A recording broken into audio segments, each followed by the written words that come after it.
अस्सलामुअलैकुम दोस्तों। मुफ्ती सलमान अज़हरी साहब ने जो बरेली के ऊपर चल रहा है और हुज़ूर गौसे आज़म रज़ियल्लाहु ताला अन्हु का जो महीना चल रहा है, उसके ऊपर बहुत ही खूबसूरत बयान दिया है। बयान को पूरा सुनना, इंशाअल्लाह ईमान ताज़ा हो जाएगा। आइए वीडियो को शुरू करते हैं। पुलिस वाले हजरात को कुछ लोग रिपोर्ट लिखवा लिखवा कर डरा करके रखे हुए। मैं आपको बता रहा हूँ, एक साल में तकरीबन 170 के करीब जलसे करके आए। किसी एक जगह की भी रिपोर्ट निकाल करके बताओ कि हमने कहीं फसाद करवाया, हमने कहीं पर लोगों में माहौल बिगाड़ा हो, या पब्लिक भड़क करके एक दूसरे के जंग करने पर आई हो, कहीं नहीं। अगर कौम को, सोई हुई कौम को बेदार करना तुम्हारे नजदीक भड़काना है, तो ये भड़काना तो बहुत अच्छा है मेरे अजीज। तो हमारा काम सिर्फ इतना है, हम उन नौजवानों से बात कर रहे हैं जो अपने नबी के फिदाई हैं, जो अपने नबी के आशिक हैं, और हम सिर्फ उस लौ को और बढ़ाना चाहते हैं जो इनके सीनों में जल रही है। इनके सीनों में किसी और की नहीं, मेरे मुस्तफा के मोहब्बत की शमा है। अगर वो मध्यम है, हम उसको तेज करना चाहते हैं। बस मेरे नौजवान से मेरा मुतालबा सिर्फ इतना ही है, किसी की जय विजय क्यों पुकारे, क्या गरज हमको, हमें काफी है सैयद अपना नारा या रसूल अल्लाह, हमें काफी है सैयद अपना नारा या रसूल अल्लाह।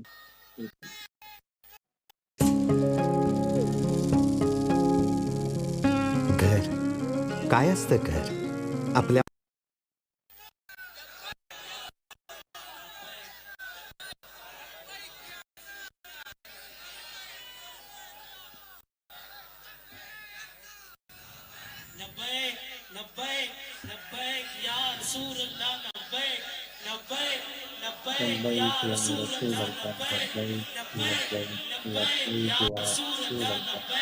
तवज्जो।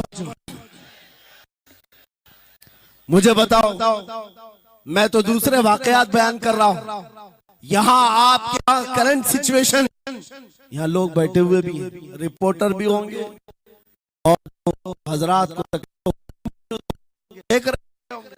मुझे मैंने अभी बयान में कौन सा भड़काया, ये जो कह रहे हैं। मेरे अजीजों, तुम्हारे इन नारों से असल बात ये है, दुनिया को ये लगने लगा है ये जिसके गुलाम है उसके पूरे होने लग गए, तो फिर अच्छे अच्छों की कुर्सियां हिलने लग सकती हैं। इसलिए कि इस कौम की तारीख सबको पता है, ये वो कौम है टल न सकते थे जंग में, अगर अड़ जाते थे पांव शेरों के भी मैदान से उखड़ जाते थे, हक से सरकश हुआ कोई तो बिगड़ जाते थे। अरे देख क्या चीज, हम तो ये हमारी तारीख है, दुनिया को पता है, दश्त तो दश्त है, दरिया भी न छोड़े हमने, बहरे जुल्मात में दौड़ा दिए घोड़े हमने। इकबाल ने कहा है, थमता न था किसी से सैले रवा हमारा, कुछ बात तो है कि मिटती नहीं हस्ती हमारी, सदियों रहा है दुश्मन दौरे जमा हमारा, बातिल से डरने वाले आसमां नहीं है हम, 100 बार कर चुका है तू इम्तिहान हमारा। इसी बात को लेकर के मोड़ के बिगाड़ करके पैदा किया जाता है। हालात खराब हो जाएंगे आपके बयान का, हालात खराब नहीं होंगे। ईमान अगर मजबूत हो जाता है तो हालात खराब कभी नहीं होते, हालात खराब नहीं होते। आज ऐ सुन्नी मुसलमानों, गौसे पाक रज़ियल्लाहु ताला अन्हु की निस्बत अगर कामिल है, ये बात सुन लो, वक्त खत्म होने को आ गया, मैं अपने वक्त पर समेट लूंगा। आप मिंबर पर खुतबा दे रहे हैं, उलमा भी तवज्जो करेंगे, क्योंकि ये भी मिंबर पर खुतबा देने के लिए खड़े होते हैं और जुमा में मस्जिद पर माइक लेकर के बयान करते हैं, आधा घंटा पौना घंटा। अब तो हालात ऐसी आएंगे इनके साथ। अब तक तो ट्रस्टियों की चिट्ठियां आती थी, सदर सेक्रेटरी बोलता था मौलाना ये नहीं बोलना वो नहीं बोलना, अभी इसके बाद और आगे से भी आएंगे कि मौलाना अभी आपको क्या बोलना है इस जुम्मा में। ये डरे भटके हुए लोग जो उलमा की गर्दनों पर राज करते हैं, उनसे भी मैं कहता हूँ, खोल दो, आजाद कर दो उन जुबानों को जो मेरे मुस्तफा की हैं, जो नबी पाक सल्लल्लाहु अलैहि वसल्लम की हैं। इनकी जुबानों पर ताले न लगाओ, या उलमा तुम्हारे दीन के मुहाफिज हैं, तुम्हारी नस्लों की शरीयत के मुहाफिज हैं। आज इनकी जुबानों को बंद करोगे, कल तुम्हारे बच्चे नबी का नाम लेने से घबराने लग जाएंगे, डरने लग जाएंगे। उलमा के गलों में और इनकी गर्दनों में रस्सियां न डालो। ये तो उन जालिम ट्रस्टियों से कहता हूं, बाकी उलमा से कहता हूं, अगर हालात ऐसे आ गए ठोकर मार दो इनकी नौकरियों को। एक दरवाजा अगर ये बंद करते हैं, मेरा मौला 70 दरवाजे और खोलेगा। माशाअल्लाह, ये हकीकत है कि हर मस्जिद, जो भी मस्जिद है, उसका माहौल यही होता चला जा रहा है। अनपढ़ लोग सदर और सेक्रेटरी बनकर बैठ जाते हैं, और जो आलिम लोग होते हैं, जो इमाम होते हैं, उनके ऊपर सरदारी करना शुरू कर देते हैं। बहुत ही प्यारी बात बोली है वीडियो को देख के।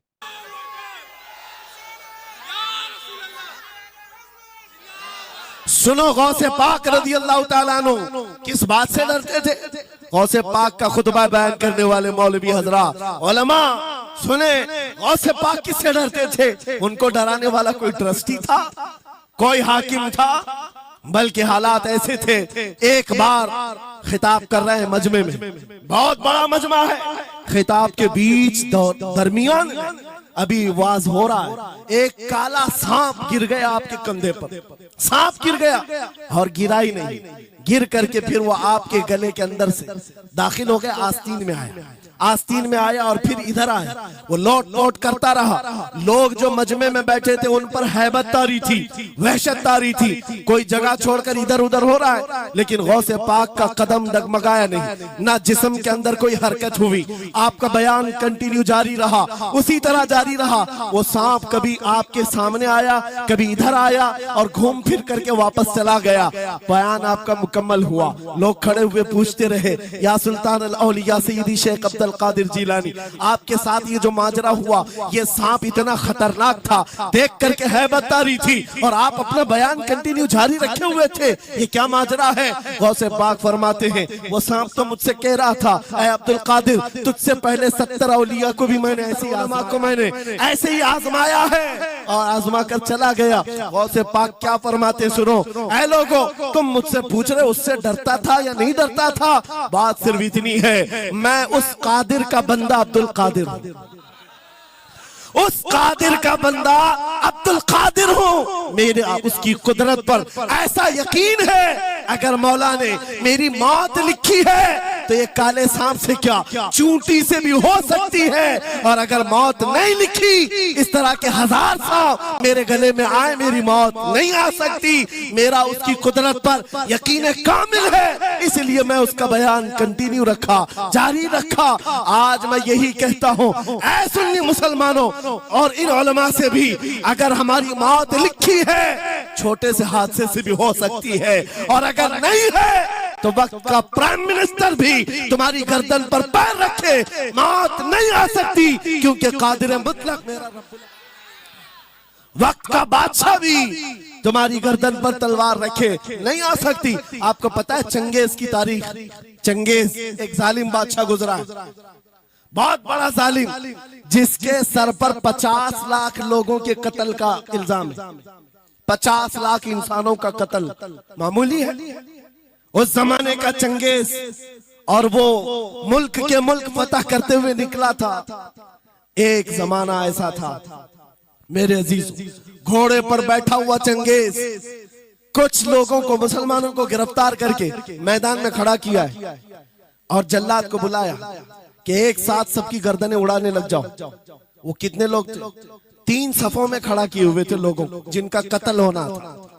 लाइन से खड़े हुए हैं, सब अपनी अपनी बारी का इंतजार कर रहे हैं। जल्लाद तलवार लेकर आया और जब पहली सफ वालों को कत्ल करने लगा, वो गर्दनें उड़ा रहा था। एक बूढ़े मियाँ पहली सफ में खड़े थे, वो जल्दी से दूसरी सफ में चले, पीछे वाली सफ में गए। बादशाह चंगेज घोड़े पर बैठा हुआ खिलौने से खेल रहा है और ये मंजर भी देख रहा है और हंस रहा है। बूढ़ा यहाँ से उधर चला गया, पहली सफ का काम तमाम, पूरे कत्ल हो गए। दूसरी सफ में जब कत्ल का ऑर्डर आया तो जल्लाद फिर गर्दनें उड़ाने लगा। दूसरी सफ, दूसरी लाइन को कत्ल करने लगा जल्लाद। ये बूढ़े बाबा जो है तीसरी सफ में चले, पीछे और एक सफ थी, यहां से बचकर तीसरे में चले गए, दूसरी सब भी उड़ गई। उसके बाद बादशाह चंगेज कहा मार करके कहने लगा, बाबा जी अब तो इसके पीछे कोई सफ नहीं, ये तीसरी थी, अब कहां जाओगे? बूढ़े मियां ने सर झुकाकर कहा, अब भी मेरा अल्लाह है।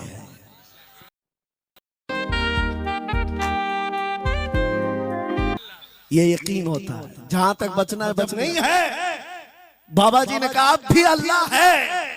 हो सकता है उस चंगेज ने कहा कि उड़ाओ अब इनकी गर्दनें।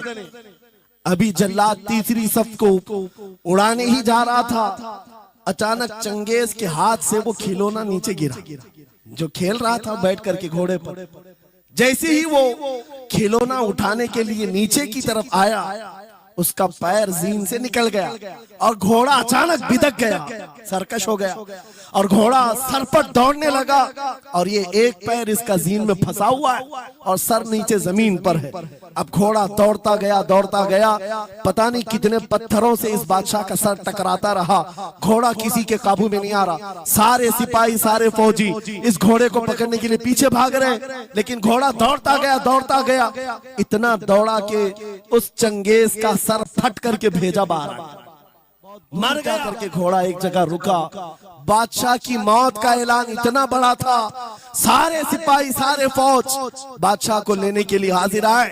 मियां पूरी सल्तनत तहबतह हो गई, हुकूमत बदल गई, सब खत्म हो गया और जो कैदी थे वो आजाद होकर जाने लगे। बाकी लोगों से, क्या मैं नहीं कहता था अल्लाह अब भी हमारे साथ है? मेरे अजीजों, एक बात याद रखो, हमारे लिए दुनिया द एंड नहीं कर सकती जब तक मेरा मौला ना चाहे, अल्लाह ना चाहे। आज लोगों को ये लगता है, मुझे वैसी भी बात बताया गया कि यहाँ पर मुंब्रा की आपकी घनी आबादी, फिलिस्तीन के मामला पर कुछ बोलेंगे यहाँ पर भड़क जाएंगे। मेरे अजीजों, इतने भड़कने की जरूरत नहीं, तुम यहाँ भड़कोगे तो फिलिस्तीन पहुंच भी नहीं पाओगे। बात ये है, हम बोलेंगे जरूर जुल्म के खिलाफ और हक के लिए, चाहे जैसी भी हालात हो। अगर किसी को बुरा लगता है इजराइल जालिम है, तो मैं 100 बार कहूंगा वो जालिम है, जालिम है, जालिम है। उनकी कोई हिमायत करने के लिए हम नहीं है, लेकिन एक बात आपको मैं जरूर बताना चाहता हूं, गौसे पाक का मसला ये है, सुल्तानुल औलिया गौसुल आजम की निस्बत के साथ आप अपनी शरीयत पर कायम रहें और अपने ईमान पर डटे रहें और तौबा व इस्तिग़फ़ार बदल लें। और उन गरीब मुसलमानों को देखकर जो कत्ल हो गए और उनके टुकड़े हो गए, ये मत समझना कि इस्लाम खत्म हो गया। हर जमाने में ये चीजें आती रहेंगी, लेकिन आज मैं ये ऐलान करके गुफ्तगू खत्म करता हूँ। इन हालात को देखकर इस बात का फिर से हम नारा तजदीद करके जाते हैं, कत्ले हुसैन असल में मर्गे यजीद है, इस्लाम जिंदा होता है हर करबला। माशाअल्लाह, सुभान अल्लाह, क्या प्यारा बयान दिया है। मुसलमान डरता है मौत से, लेकिन हमें डरना नहीं चाहिए, हमें, क्योंकि मौत देने वाला अल्लाह तबारक व तआला है। बहुत ही प्यारा बयान है, ईमान ताज़ा हो गया। वीडियो अच्छी लगे तो लाइक